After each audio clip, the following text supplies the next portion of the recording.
Hi, my name is Chrissy Reichert. I'm a second year student at Indiana State University in the Doctorate in Athletic Training program. Today I'm going to be going over a mobilization with movement snag technique to increase cervical flexion and extension. It's often used to increase the range of motion for cervical flexion and extension, as well as to decrease pain, especially if there's a lack of movement or something that's blocking that normal, regular, smooth movement. So I have my patient here. What I'm going to do is first you're going to locate where the patient is feeling the pain, and you're going to be going one spinous process up from that. So I'm just going to find one here since she's not symptomatic, and I'm going to use this one. I'm going to go up a little bit actually. So your top thumb is going to be on the one above from the point of pain, and then your bottom thumb is going to be supporting the, is going to be right up against the top thumb, excuse me. So what I'm going to have my patient do is I'm going to tell them to slowly go ahead and flex their neck forward. But what I'm going to be doing is moving with them, and I'm going to all bring it back into extension. And I'm going to be providing a glide that's almost like an up and through the eyes movement.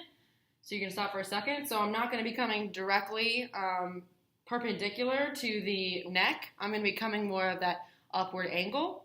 And so again, this would be used, we're going to do one more time here. It'd be used to increase the flexion, and you're going to be having it in that pain-free range, and it should be decreasing the patient's pain. Hi everybody, today I'm going to be showing y'all the upper limb tension test biasing the ulnar nerve.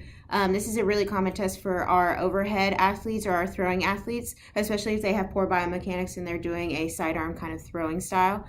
This test is commonly used for targeting the specific nerve, so that ulnar nerve. It is going to be used as an evaluation tool, so seeing if we have reproduction of symptoms, any kind of tightness, adhesions, and then also noting where those adhesions or tightness or reproduction of symptoms are noted at, and then making sure to incorporate that into your rehab or treatment protocol. So I'm going to go ahead and show you guys on my patient over here, and if y'all have any questions, please let me know at the end when y'all watch this. So I'm going to have my patient laying supine on the table. If I want to have her feet a little bit at an angle, that way she's more comfortable. It's really up to the patient and what they're going to be comfortable with. I'm going to start by taking their affected side, and I'm going to put, for her right hand, my right hand is going to be going underneath her scapula to depress her shoulder toward me. That way when we get into full abduction, we're not getting any kind of shoulder blade movement. So I'm going to, oh yeah, this is your left. I'm going to be depressing her shoulder and then putting her elbow into my hip. That way I can move her a little bit easier. So I'm going to pull down, and then I'm going to put her in a 90-90 at elbow and shoulder.